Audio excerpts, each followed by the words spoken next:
I'm T-Pain. You know me as a musician.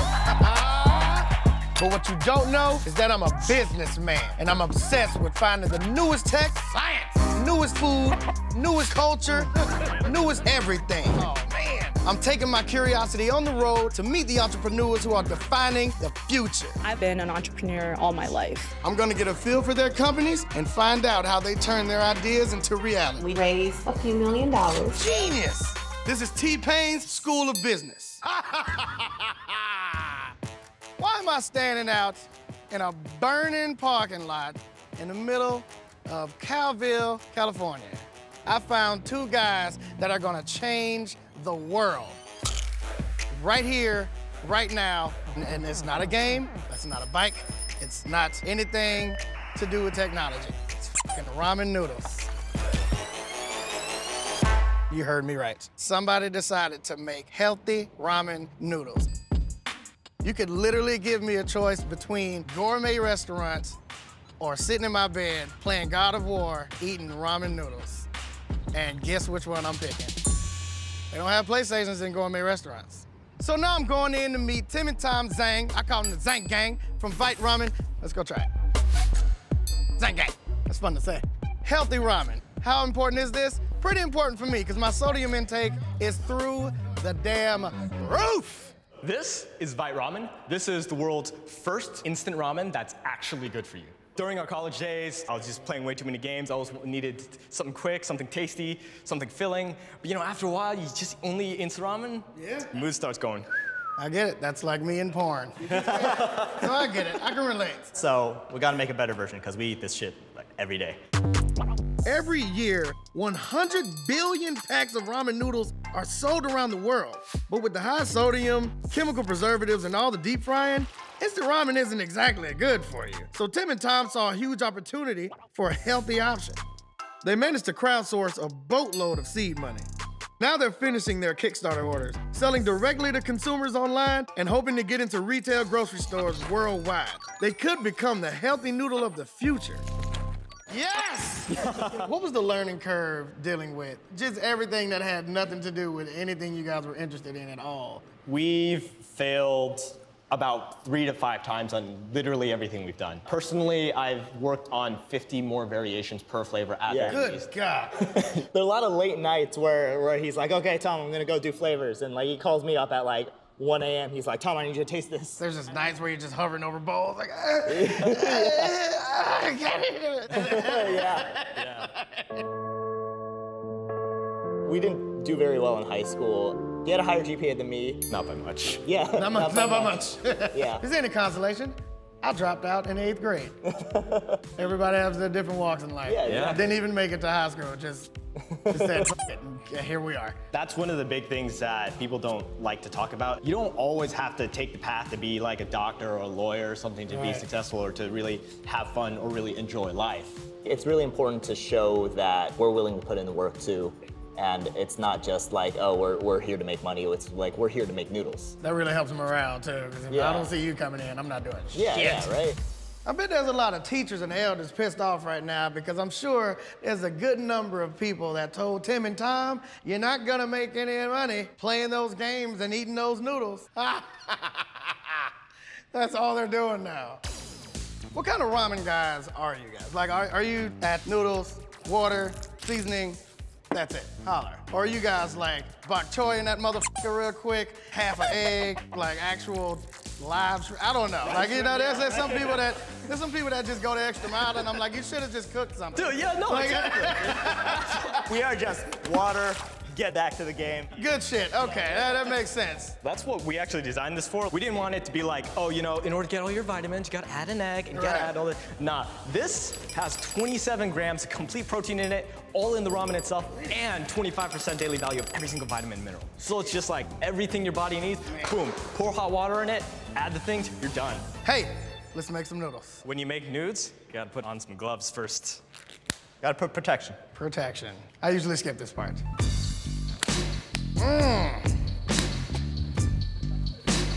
Nope, wait, nope, hold on. God damn it. You know what? Shout out to all the nurses and doctors and shit, because this. I can do this. Boom. Oh, yeah. This is like a poopy diaper? So it turns out, making instant ramen noodles is actually incredibly easy. You whisk together the dry ingredients. Oh yeah, pure Bogota, baby. Add the wet ingredients. This is the secret ingredient that makes ramen ramen. Vodka. Vodka, yeah. This is kansui. This is actually what gives ramen its distinctive chew and yellow color. Mix that into a batter. Press the batter into a roll. And just bits of dough are dropping down there. Oh, and it's just pressing it together. Oh, that is nice. Thinning that thing on out. This is super cool. Cut the roll into noodles, dehydrate those, throw those into a package, and you're done. The hard part is making instant ramen both healthy and delicious. I didn't eat today. I would make sure I was gonna be hungry enough. Let's go have some. All right. We got some big portions for you. Okay, let's do it. That's what she said. I've learned the full process. I made sure I didn't eat before I got here so I could be hungry enough to eat this motherfucker. At this point, I'm ready to let my hair down and eat some ramen. Woo! Step 1, phase 2 commences.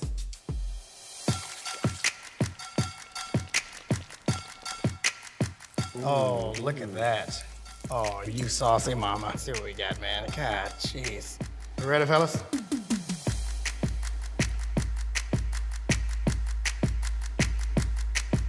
So? Still analyzing. Give me a second.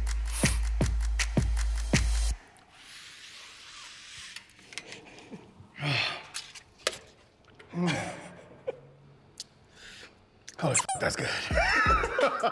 Oh my God. You did it. You did it. Thank you. You did it. Like, I can switch this out on my wife and she wouldn't even know. Man, it's just really good. What's the plan? What's the vision? No matter what happens, no matter how big we get or where we go, if it becomes a factory of 300 or whatnot, we're still gonna be producing in the US. That's awesome, man. The homie Tim has invited the whole UC Davis Overwatch team to come play us to make sure that Vite Ramen and gaming goes together. Let's see if that works whilst I'm getting in that ass of UC Davis.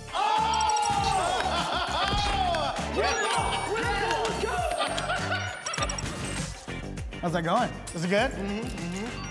Is the noodles helping? Are they helping? Oh yeah, man. I'm destroying people. Never felt like it. I wouldn't say destroying.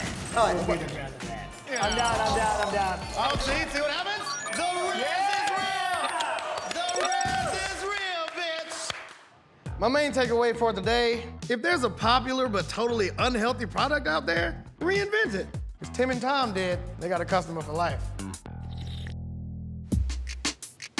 You know what's awesome? In a whole bunch of states right now, weed is completely legal. Just in California alone, it's become a $4 billion industry. I'm not joking, with a B. Feel like I should have just restart smoking weed now. Is it bad to start in your 30s? That's not weird, is it? There's joints, there's vapes. I saw a chick just lay out some weed and just set it on fire and just let it fill the room. That was just dumb. That was just stupid to do. It worked.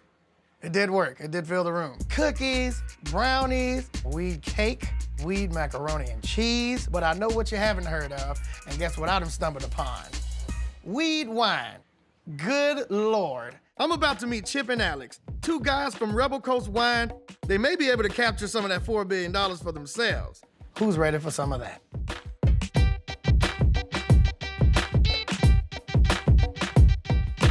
Chip and Alex aren't exactly what comes to mind when I think professional winemakers in Southern California.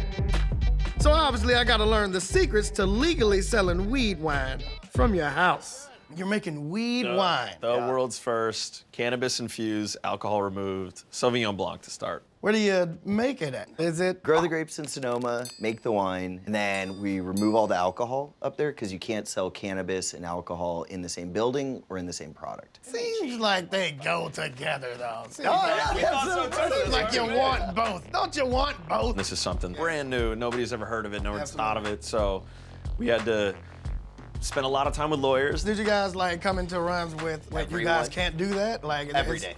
Constantly. We okay. get people saying, you're not allowed to do that, you're not supposed to be doing that. Labeling requirements, how much can be in it, whether the bottle has to be opaque. I mean, these things are... Crazy. And that's just in California. Why'd you guys pick the name Rebel Coast? Well, we got sued for our first name. So obviously, first things first, when you're starting a business, get yourself a good lawyer. Don't hire your friends. They'll f you over every time. Looking at you, Randy. Okay, all right. Chip and Alex are about to start selling their weed wine in California cannabis dispensaries. They're hoping that millennials, the fastest growing group of wine consumers in the country, will love their product.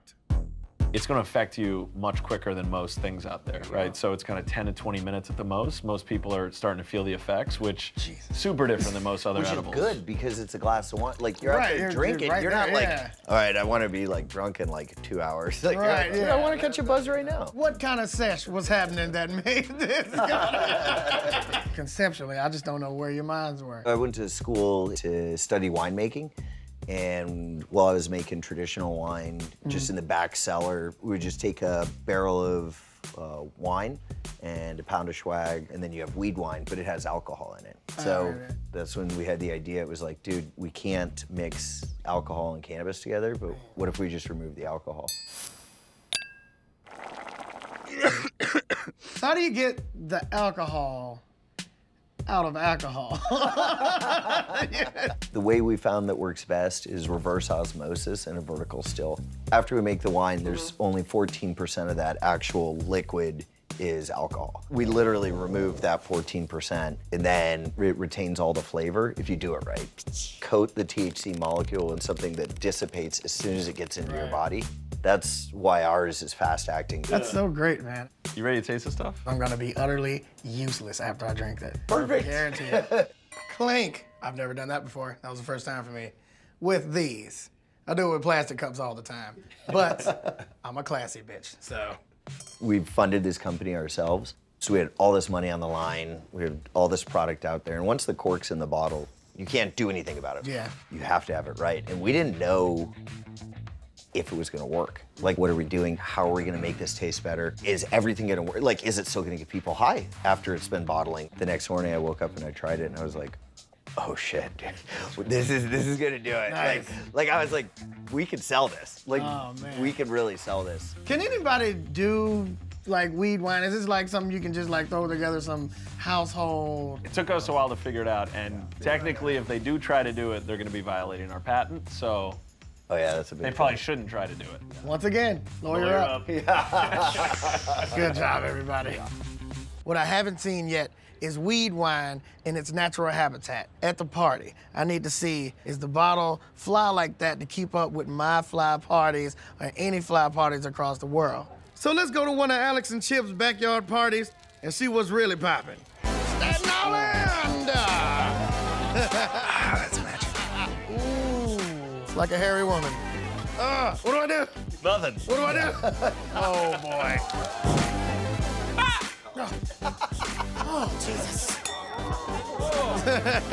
I feel bad, you must be freezing. Yep, come on. That is perfect. So, guys, I've tried the weed wine.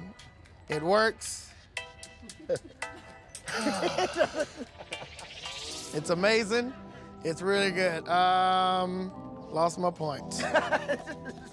Nope, I got it. So my takeaway from today is, if you can create a patent that fits inside one of the fastest growing industries on the planet and outsource the manufacturing so you can just work from home, you pretty much won at life.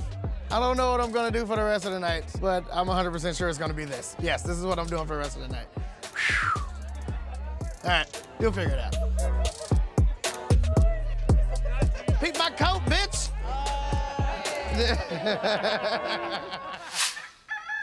I'm pretty well known for bringing music and technology together, so I'm always looking for new technology, I'm always making new music, and it's kind of my thing.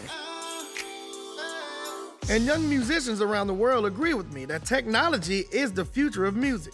And that's why I'm here to meet the inventors of the Artiphon Instrument 1.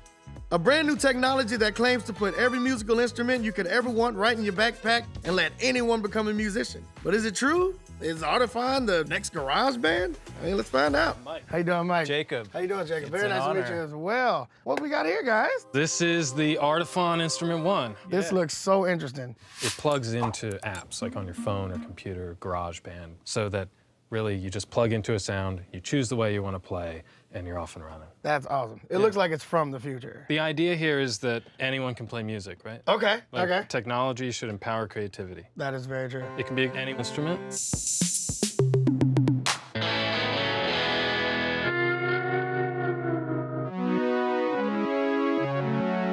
This is, we call it iBow. We just use the phone as a bow.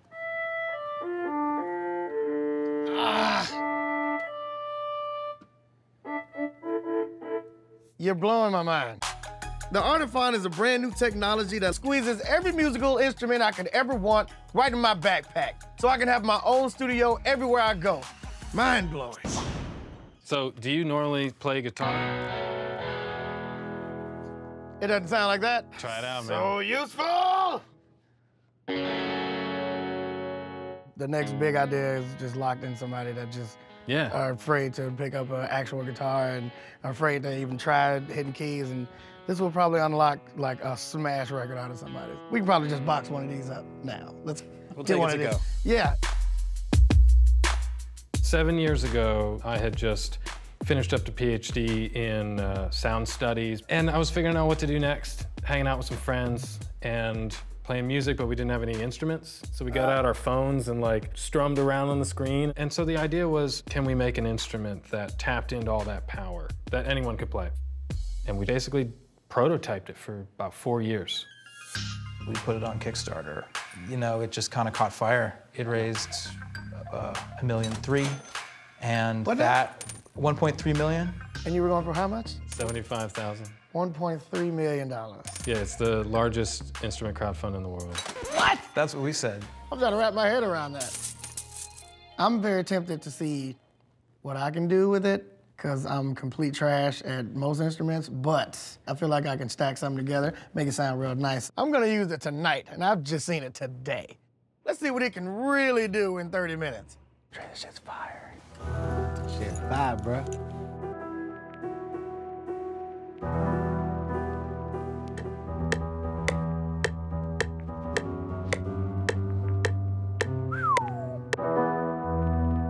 Oh, what's that? That's cool. You ready to record it right quick? I can try to record it because usually I'm ass at this.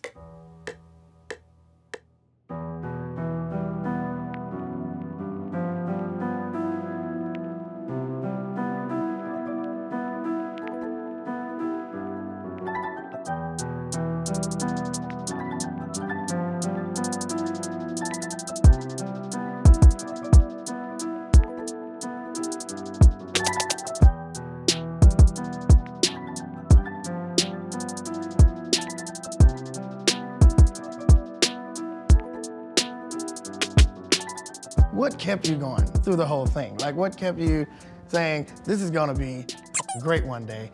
It's shit right now, but I'm telling you, one day. What really kept me going was just this vision of normal people picking up an instrument who never thought they could before and having a good time. And you weren't gonna stop until that happened. Exactly. Yeah. It's dedication, people.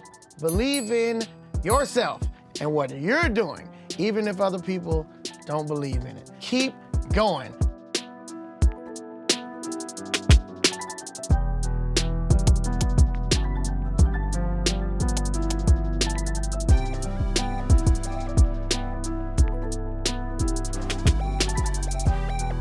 Music and technology coming together to make something so accessible, so fun.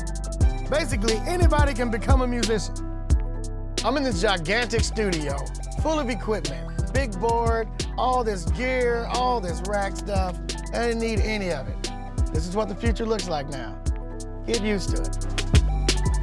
Remix everything, from ramen noodles, to wine, to music. Just don't be afraid to take a risk. You might end up changing the world forever. Class dismissed.